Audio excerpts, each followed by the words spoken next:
पहले जब हमारी सरकार बनी और मैंने मुख्यमंत्री के तौर पर जब शपथ ली, हमारे मंत्रिमंडल के सदस्यों ने मंत्रिमंडल के तौर पर शपथ ली, उस समय से हमारी सरकार सभी प्रकार के विभागों में मूलचूल परिवर्तन करने जा रही है और वन विभाग भी उसका एक भाग है। मुझे खुशी है कि 75वें वन महोत्सव के इस अवसर पर जो हमने एक साल पहले परिवर्तन किए थे, उन परिवर्तनों को हमने पहले पायलट प्रोजेक्ट के रूप में अमली जामा पहनाया। आज पूरे प्रदेश में हम उनको लागू करने जा रहे हैं।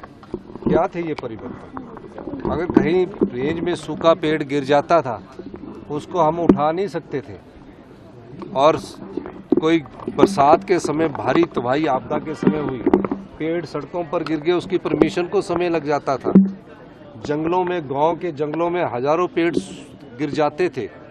तो हमने एक परिवर्तन किया कि अब डीएफओ जो कंसर्न बीट का होगा, वो जितने पेड़ गिरे होंगे उनको उठाने का अधिकार उनको दे दिया गया है। दूसरा, जो सूखे पेड़ होते हैं, जो किसी कारण बाद धीरे धीरे सड़ने शुरू हो जाते हैं, उन सूखे पेड़ों का भी अधिकार उन डीएफओ और रेंज ऑफिसर और इवन डिप्टी रेंज ऑफिसर और गार्ड तक हमने दे दिया है।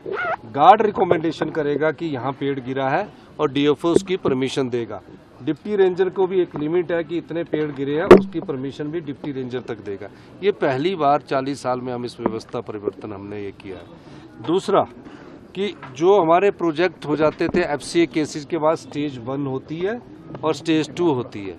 हमने कहा जो भी लीनियर प्रोजेक्ट होंगे, जैसे एनएचआई की 4 लेन बननी है, तो स्टेज 2 आने में 6 महीने लग जाते हैं, रोड खड़ा हो जाता है। तो जो भी रोड अपन हमारे बनेंगे, उसमें भी डीएफओ को ये पावर दे दी गई है कि वो स्टेज 1 के बाद उन पेड़ों को कटवाने की अनुमति दे सकता है। तीसरा, जो महिला मंडल है, अगली बार उनको हम उनकी जो फॉरेस्ट बीट होगी उसका कोई एक भाग उन महिला मंडल को फलदार पौधे उगाने के लिए हम देना चाहते हैं, और फलदार पौधे उगाने के बदले उन्हें पैसे मिलेंगे और उनकी सुरक्षा करने के लिए भी उन्हें पैसे मिलेंगे। इस प्रकार की नीति बनाने की हम अगले साल से सोच रहे हैं। चौथा, हम आज ही फैसला कर लेंगे जनवरी महीने तक कि किन किन वीटों में हमने कौन कौन से पेड़ लगाने हैं।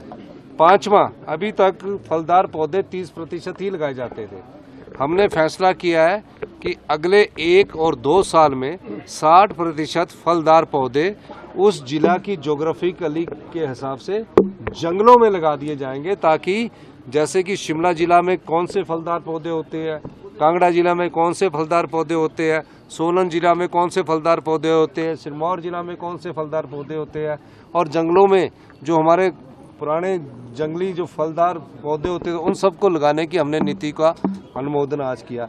ये बहुत बड़ा परिवर्तन हम वन विभाग में लेकर आए हैं, और मुझे खुशी है कि वन विभाग से जो 1 महीने पहले जो हमारी बैठकें हुई थी, उसका आज असल में स्वरूप आपके सामने आया है।